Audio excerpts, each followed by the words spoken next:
Ilham, sorry lah tadi ada kerja sikit. Ini dah siap dah. Tak apa, tak apa. Amit, saya nak tanya awak lah. Saya tak kenal awak. Tapi awak macam dah kenal saya lama. Macam mana Oh, yang tu sebab baba awak lah. Baba awak selalu cerita tentang awak. Dia hantar gambar awak kat saya.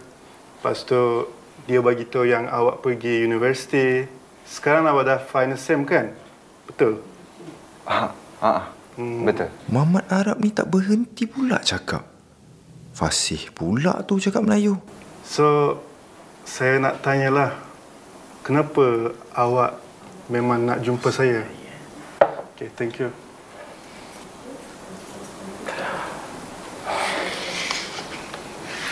Sebab ni. Oh, surat ni. Oh, sebab ni ke? Okey, saya terangkan ya. Ini saya.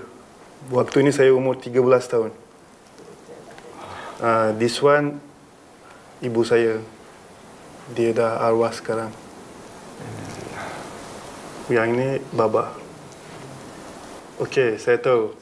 Awak mesti fikir baba awak kahwin dengan ibu saya kan?